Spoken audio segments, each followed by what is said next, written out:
আজকে আবার তোমাদের জন্য পার্ট 3 এর ভিডিও নিয়ে এসেছি। পর্যায় সারণী থেকে পার্ট 3 কিন্তু এই ভিডিওটা, ঠিক আছে।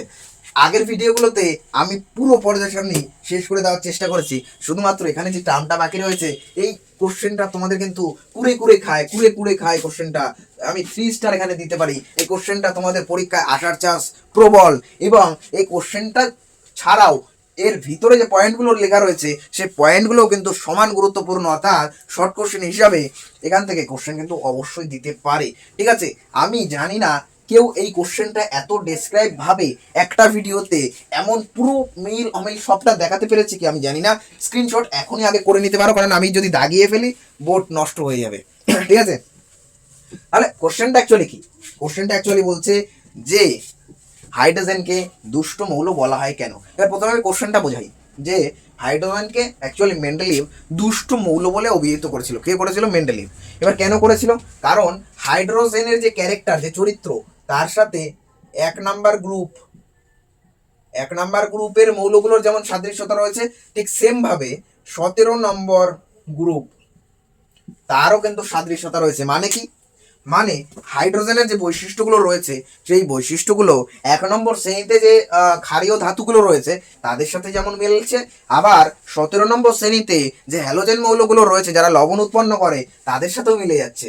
যে কারণে হাইড্রোজেনকে মেন্ডেলিভ বিরক্ত হয়ে দুষ্ট মৌল নামকরণ করে দিয়েছে, কারণ তার বিরক্তিকর লেগে গেছে। কি আমি এত বড় পর্যায় সারণী বানিয়ে ফেললাম, মেন্টালি ভাবছি এত বড় পর্যায় সারণী বানিয়ে ফেললাম, কোনো প্রবলেম হলো না, শুধু হাইড্রোজেনের অবস্থান নিয়ে আমার এত বেশি প্রবলেম। হাইড্রোজেনকে আমি 1 নম্বরে বসাবো নাকি 17 নম্বরে বসাবো, এই নিয়ে মেন্ডেলি ভাবতে এতটাই অতিষ্ঠ হয়ে গেছে যে হাইড্রোজেনকে সে বিরক্ত হয়ে দুষ্টু মৌল নামকরণ করে দিয়েছে, যে মৌলটা খুবই দুষ্টু। এবার এবার তাহলে কি বললাম, 1 নম্বর গ্রুপের সাথে তাহলে হাইড্রোজেনের সাদৃশ্যতা রয়েছে, আবার 17 নম্বরের সাথে সাদৃশ্যতা রয়েছে। অ্যাজ এ সেম ভাবে 1 নম্বরের সাথে মিলের সাথে অমিলও রয়েছে, আবার 17 নম্বরের সাথেও তো অমিল রয়েছে। এবার অ্যাকচুয়ালি আমি একটা রাজ বলি, 1 নম্বরের সাথে যেটা মিল সেটাই 17 নম্বরের সাথে অমিল, এবং 1 নম্বরের সাথে যেটা অমিল 17 নম্বরের সাথে সেটা মিল। চলো পয়েন্টগুলো দেখলেই তোমরা সেটা বুঝে যাবে। এবার 1 নম্বর গ্রুপের সাথে মিল কি রয়েছে? 1 নম্বর গ্রুপের সাথে প্রথম মিল হচ্ছে হাইড্রোজেন একটা তড়িৎ ধনাত্মক, ঠিক আছে। হাইড্রোজেন কি হয়? তড়িৎ ধনাত্মক প্রকৃতির হয়ে থাকে, এবং এ কিন্তু H+ দান করে ইলেকট্রন ত্যাগের মাধ্যমে, এ কিন্তু H+ দান করে। বুঝতে পারলে? হাইড্রোজেন কি? হাইড্রোজেন কিন্তু ধনাত্মক প্রকৃতির হয়ে থাকে, এবং 1 নম্বর গ্রুপে যারা অবস্থান করছে তারাও কিন্তু এজ এ সেম ভাবে ধনাত্মক হয়, এবং 1 নম্বর শ্রেণীতে যারা রয়েছে তারাও H+ দান করতে পারে।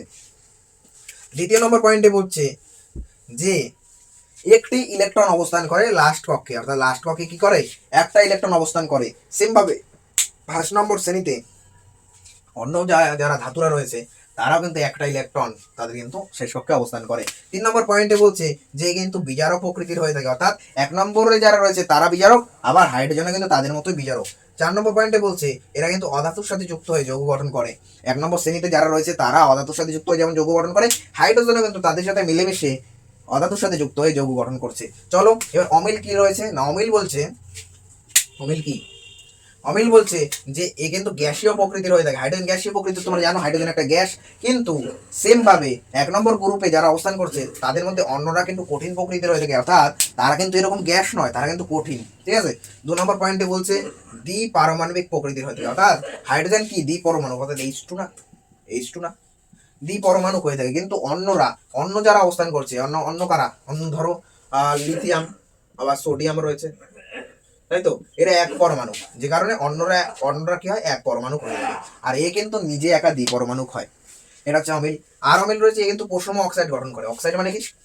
অক্সিজেনের সাথে যুক্ত হয়ে যে যৌগ গঠন করে সেটাকে অক্সাইড বলে। তাই এও কিন্তু পশম অক্সাইড গঠন করছে। পশম মানে কি? অক্সাইডটা আম্লিকও না ক্ষারীয় না, পশম প্রকৃতির, অর্থাৎ না ক্ষার না অম্ল। কিন্তু অন্যরা যারা তারা অক্সিজেনের সাথে যুক্ত হয়ে ক্ষারীয় অক্সাইড কিন্তু গঠন করছে। 1 নম্বর সাথে মিল অমিল তোমরা এখান থেকে দেখে নিলে, এই পয়েন্টগুলো তোমাদের লিখতে হবে। 17 নম্বর শ্রেণীর সাথে মিল কি রয়েছে না, দ্বিপরমাণু হয়ে থাকে। এই তো তোমরা দেখলে অমিলের এখানে পয়েন্টে দেখলে না, এই যে দ্বিপরমাণু, এটা আবার মিলের এখানে এটা লিখে দেবো দ্বিপরমাণু। এটা কিন্তু অধাতু হয়ে থাকে, অধাতু। হাইড্রোজেন অধাতু হয়, যেটা তোমরা অমিলের ওখানে দেখলে এই যে অধাতু বা গ্যাসীয় প্রকৃতির, সেম ভাবে এটা কিন্তু অধাতু হয়, যেটা কিন্তু 17 নম্বর শ্রেণীর সাথে মিল। আবার যোজ্যতা কিন্তু এক হয়, 17 নম্বর শ্রেণীতে যারা অবস্থান করছে তাদেরও যোজ্যতা এক। তারপর ধাতুর সাথে যুক্ত হয়ে হাইড্রাইড গঠন করে। অন্যরাও যেমন হাইড্রাইড গঠন করছে, হাইড্রোজেনও গঠন করছে। এ কিন্তু সমযোজী যৌগ কিন্তু গঠন করতে পারে, অর্থাৎ 17 নম্বর শ্রেণীতে যারা রয়েছে তারা যেমন সমযোজী গঠন করছে, হাইড্রোজেনও সেম ভাবে সমযোজী বন্ধন কিন্তু গঠন করছে। অমিল হিসাবে কি রয়েছে না বিজারক প্রকৃতির হয়ে থাকে, অর্থাৎ হাইড্রোজেন কিনা বিজারক, কিন্তু ওরা আবার জারক হয়, তড়িৎ ধনাত্মক। অর্থাৎ হাইড্রোজেন কিন্তু তড়িৎ ধনাত্মক, কিন্তু 17 নম্বর শ্রেণীতে যারা অবস্থান করছে তারা কিন্তু তড়িৎ ঋণাত্মক হয়ে থাকে। আবার এ কিন্তু প্রসম প্রকৃতির হয়ে থাকে, কিন্তু অন্যরা আবার আম্লিক, যেটা হচ্ছে অমিল। আবার হাইড্রোজেন হচ্ছে গ্যাস, কিন্তু অন্যরা হচ্ছে এখানে তরল বা কঠিন প্রকৃতির হয়ে থাকে। 5 নম্বর পয়েন্টে বলছে এ কিন্তু লাস্ট কক্ষে একটা ইলেকট্রন থাকে। কার ক্ষেত্রে? হাইড্রোজেনের ক্ষেত্রে একটা ইলেকট্রন থাকে লাস্ট কক্ষে, কিন্তু অন্যদের ক্ষেত্রে 7টা ইলেকট্রন কিন্তু অবস্থান করে। এটা ছিল হাইড্রোজেনকে দুষ্ট মৌল বলা হয় কেন, সেই পয়েন্ট। এবার আর কিছু টার্ম কিন্তু রয়েছে বাকি তোমাদের, যেগুলোকে অ্যাকচুয়ালি কি বলা হচ্ছে বলো তো, যেগুলোকে মৌলের ধর্মের পর্যায়বৃত্ততা বলা হয়ে থাকে। আশা করছি এই কোশ্চেনটা তোমাদের এখানে আমি বোঝাতে পেরেছি। এবার মৌলের পর্যায়বৃত্ততা ধর্ম সম্পর্কে আমি বলবো আজকের ভিডিওতে, নাকি না আমি কি আজকের ভিডিওতে বলবো? তাহলে চলো, আশা করছি ভিডিওটা বেশি লং হয়নি, তাহলে আমি এখানেই বলে দিতে পারি নাকি? আচ্ছা, এখানেই বলে দিচ্ছি। সেক্ষেত্রে দেখো, আমি মুছে নিই বোর্ডটা পুরোটা। আশা করি তোমরা স্ক্রিনশট মেরে নিয়েছিলে, কারণ খুবই গুরুত্বপূর্ণ কোশ্চেন এটা। এই কোশ্চেনটা ছোট কোশ্চেন হিসাবে যেমন ইম্পর্টেন্ট, বড় কোশ্চেন হিসাবে তেমন কিন্তু সমান গুরুত্বপূর্ণ। ঠিক আছে, চলো এবার যেটা আমরা জানবো, পর্যায় সারণীর 3য় পাঠের মধ্যেই পড়ছে এটা, আজকের ভিডিওতেই দেখিয়ে দিই। এটা হচ্ছে মৌলের ধর্মের পর্যায়বৃত্ততা।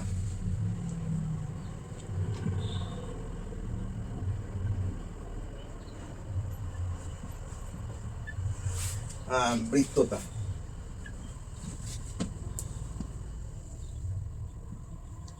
ঠিক আছে, এটা হচ্ছে বিষয়। মৌলের ধর্মের পর্যায়বৃত্ততা সম্পর্কে আজকে তোমাদের জানাবো। সেখানে তোমাদের 4টে পয়েন্ট জানতে হবে। কি কি? না, এক নম্বর হচ্ছে পারমাণবিক ব্যাসার্ধ।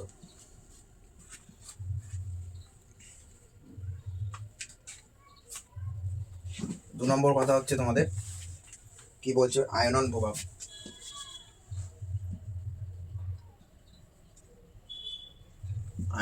বা এটাকে আমরা বলতে পারি আয়নন শক্তি।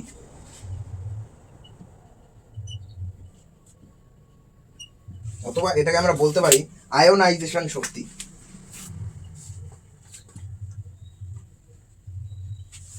আয়োনাইজেশন শক্তি, ঠিক আছে, চলো ভালো কথা। 3 নম্বর পয়েন্টে যেটা রয়েছে, 3 নম্বর তোমাদের কি জানতে হবে বলো তো? জানতে হবে তড়িৎ ঋণাত্মকতা।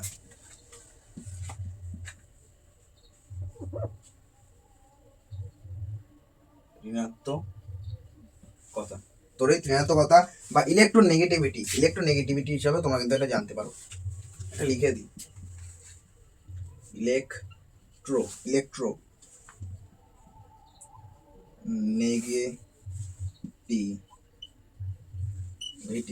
আর 4 নম্বর পয়েন্টে তোমরা যেটা জানতে পারো সেটা হচ্ছে জারণ বিজারণ।